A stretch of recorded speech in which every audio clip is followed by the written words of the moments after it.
pendidikan dasar itu udah ditanami dari situ. Jadi apa yang diajarin waktu kita kecil bakalan kebawa sampai nantinya. Benar. Halo Gemar Friends, jadi di sini aku Keisha, Aku Caca. Dan aku Amel. Nah kita mau bincang-bincang soal apa nih Mbak? Oh iya, jadi Gemar Friends, di sini kami ingin berbincang-bincang atau berdiskusi nih mengenai Ngapain bisa? pendidikan dasar. Oke, pendidikan dasar yang untuk apa nih sebenarnya sih Cak? Kita bakal bahas pendidikan dasar untuk usia kita nih kayak remaja gitu. Remaja kayak sekitar nomor 13-15 gitu lah ya. Bakal menarik gak sih? Aku juga excited banget loh personally. Banget sih, kita langsung aja kali ya, stay tune ya. Iya. Nah, jadi kalau menurut dari kalian nih sebenarnya pendidikan dasar di umur-umuran kita nih udah gimana sih perkembangannya? Dari Caca dulu deh. Menurutku ya, karena alhamdulillahnya kita semua bareng-bareng tumbuh di lingkungan yang baik ya. Alhamdulillahnya, jadi itu pendidikan dasarnya mungkin udah agak rata gitu kan yang kita di kota. Tapi aku masih bertanya-tanya gitu loh, kadang ada sih satu atau dua kelompok-kelompok gitu yang masih kurang sopan, bahkan nggak bisa baca dan nggak bisa hitung. Aku kayak penasaran gitu, gimana tuh menurut kalian? Nah, coba dari tanggapannya deh Mel. Aku sendiri ya, aku tuh sama sih, lingkungan kita tuh bisa dibilang sama.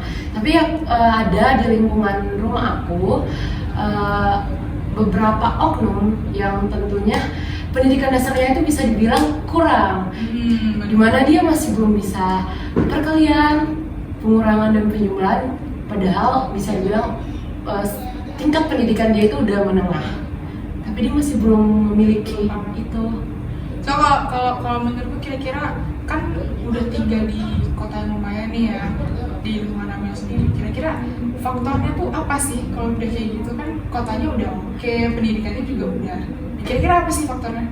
Kata menurut aku ya, faktor paling besar itu lingkungan yang kurang mendukung dan fasilitasnya.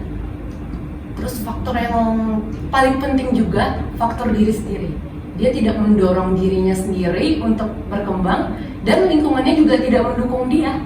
Jadi seperti itu. Ya, aku setuju kalau diri sendiri. Karena kita juga melihat orang-orang tinggal di sekolahnya bagus, dilesin sana sini, orang tuanya support terus, sekolahnya swasta paling top. Tapi dia sendiri gak mau belajar gitu kan? Banyak sih kasus di situ yang trending di TikTok. Banyak. Iya, kayaknya lebih ke Emang. FOMO medsos nggak sih kalau orang-orang kayak gitu? Betul banget. Orang-orang FOMO tuh kadang dia nggak bisa ngontrol diri dia Iya, sendiri kan? gitu. Kalau orang udah FOMO tuh rasa takut gak ikutnya tuh ada banget. Jadi sebenarnya yang paling penting itu faktor diri sendiri sih. Iya, benar. Maupun kita di lingkungan gimana pun, ya faktor diri sendiri itu paling penting. Terus kalau misalnya definisi dari kalian sendiri tuh kayak apa sih sebenarnya pendidikan dasar nih? Dari saya dulu deh. Pendidikan dasar tuh my opinion ya, kayak menurut keluarga gitu. Pendidikan yang udah kita tanamin dari dulu gitu, dari bener-bener dari kita kecil. Contohnya kita kan pertama kali kan belajar dari orang tua kan, dari lingkungan keluarga. Nah, pendidikan dasar itu udah ditanamin dari situ. Jadi apa yang diajarin waktu kita kecil bakalan kebawa sampai nantinya. Benar. Kalau dari apa deh? Jadi kan pendidikan dasar ini terdiri dari dua kata ya, pendidikan dan dasar. Pendidikan ini menurut aku seperti pengetahuan dan dasar itu seperti fondasi. Jadi kalau digabung itu pendidikan dasar itu pengetahuan yang menjadi fondasi. Jadi untuk mempelajari pengetahuan-pengetahuan yang lain kita memerlukan pendidikan dasar. Jika kita tidak mendapatkan pendidikan dasar ini, tentu akan sulit untuk memahami pendidikan-pendidikan yang lain. Berarti kalau definisi dari Amel pendidikan dasar tuh lebih ke yang kayak sekolah wajibnya gitu ya? Iya, betul. Bisa. Kira-kira kalau dari kalian gitu ya, kayak pendidikan dasar ini udah yang wajib tadi udah merata belum sih di Indonesia ini? Ini masih jadi pertanyaan. Iya kan? Iya. Tanya. Aku jadi masih penasaran banget, makanya ini aku tanya-tanya nih biar kita diskusi. Kita gali. Dari Amel gimana nih? Pendapatmu? Kalau pendapat aku ya, pendidikan Indonesia itu masih kurang merata, terutama di kota dan di perdesaan itu kelihatan kesenjangan yang sangat besar, bisa dibilang sangat besar. Itu sih. Iya sih, aku juga setuju sih apa kata Amel, karena kadang di kota sama-sama di kota tapi beda daerah, beda kecamatan aja itu udah beda kan? Benar. Banget.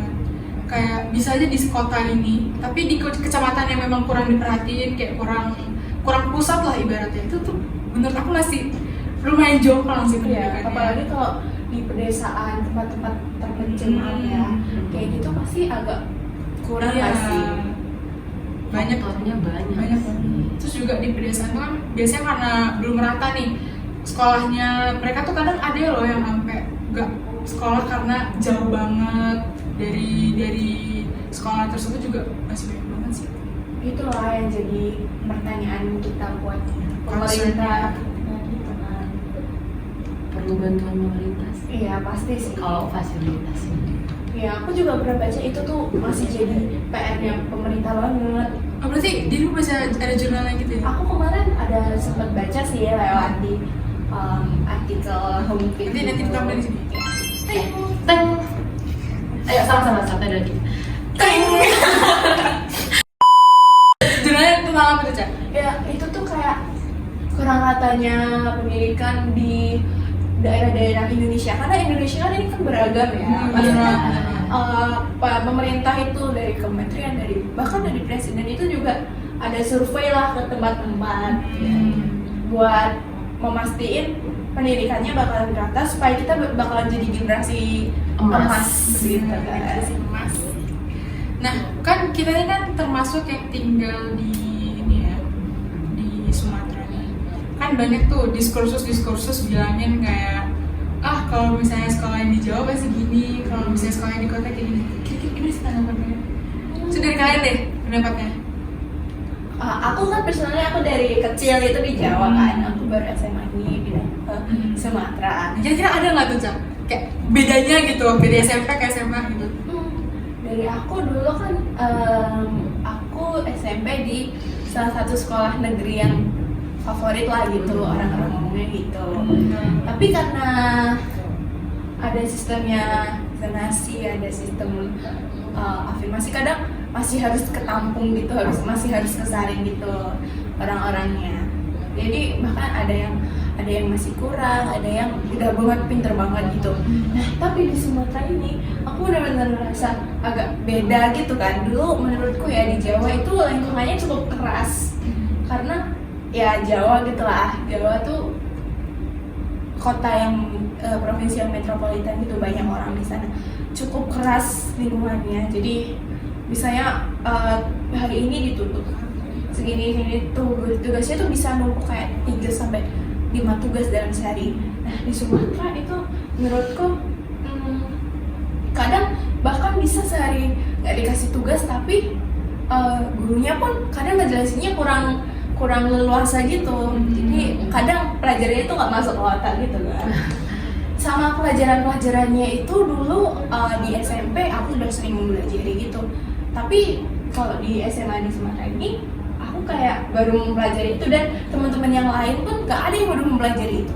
Jadi kayak menurutku aku ngerasa agak ketinggal gitu sih. Agak ketinggal, kayak nggak bisa samain pace-nya gitu. Iya, teman-temanku yang mau di Jawa, aku kan masih keep in touch gitu. Teman-temanku yang di Jawa udah sampai materi ini, materi itu, bahkan tapi misalnya mereka udah sampai materi C, nah aku itu masih di materi A gitu loh. Aku juga setuju sih sama Caka tadi soal ini. Soal yang kayak ketinggalan pelajaran. Benar. Kebetulan kan Kami sama-sama di ya. SMP yang bisa dibilang juga lumayan unggul di Iya, Batam. di Batam. Dan pembelajaran SMP itu banyak yang diulang ketika SMA, itu aku setuju banget. Tapi kayak teman-teman yang lain belum tentu mempelajarinya. Jadi beda kecamatan itu juga bisa beda pembelajaran kan. Padahal sama-sama Beda. negeri gitu loh. Dan kotanya juga sama, Iya. apalagi yang dari luar ini ya, Luar dari kota pasti dan- ngerasain bedanya banget. Iya, beda banget. Setuju sih. Setuju Mungkin banget. kalau aku SMP-nya pindah langsung ke salah satu sekolah di sini yang aku bahkan nggak tahu dari awal itu apa, SMP apa, mungkin aku bakalan merasa benar-benar ketinggalan atau gimana gitu ya. Terus kan SMA di Jawa kan, Ca? Kira-kira ada perbedaan fasilitas inklusi gitu nggak? Kalau perbedaan fasilitas tuh Buat kayak ABK-nya atau gimana? Aku entah aku yang kurang riset atau gimana ya, tapi aku kayak belum melihat ada rumah ataupun panti asuhan untuk orang-orang yang berkebutuhan khusus. Sedangkan di Jawa tuh kayak di tempat aku ya di Jawa Tengah itu tuh banyak gitu. Jadi penyetaraan fasilitas inklusi jauh lebih banyak ya kalau di daerah Jawa. Berarti ini perlu perhatian. Pasti sih. Di tempat aku dulu di depan SD aku itu ada kayak sekolah luar biasa yang isinya anak-anak berkebutuhan khusus kan. Nah, sedangkan di Batam ini aku kayak lihat tuh jarang gitu loh. Jarang banget kan. Atau aku yang kurang riset atau gimana ya gitu. Ada sih, ada ya. Ada. Seingat aku ada. Tapi iya sih mungkin nggak sebanyak sebanyak yang ada. Iya. Sedangkan anak-anak berkebutuhan khusus tuh pasti butuh namanya juga berkebutuhan khusus, pasti butuh perhatian yang lebih kan. Iya, yang lebih.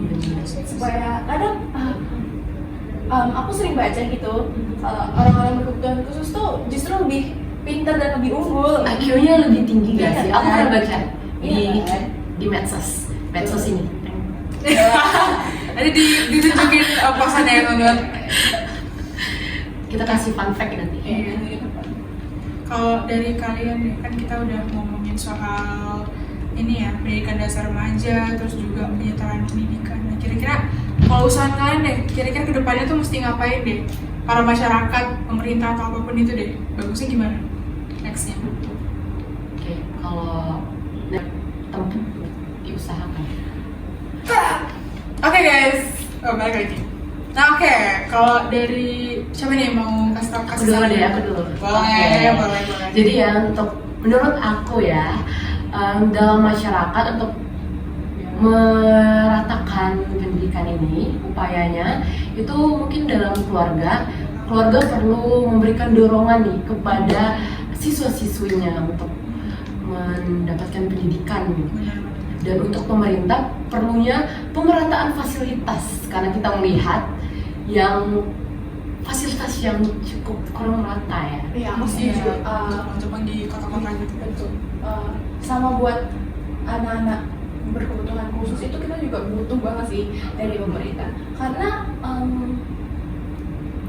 menurut aku kan nggak semua orang itu bisa keep up gitu kan. Iya. Maksudnya nggak bisa berbeda-beda. Nggak bisa menyeratakan. Misalnya ada yang benar-benar agak merasa kekurangan gitu, tapi gara-gara kurangnya ada fasilitas buat anak berkebutuhan khusus itu malah dimasukin ke sekolah yang bukan untuk berkebutuhan khusus, contohnya sekolah negeri biasa. Nah di situ takutnya mereka malah makin down karena dibully. Kayak seperti ada sih dari gitu. Ada yang dibully gara-gara penyakit yang bukan penyakit sih, kondisi yang kita tuh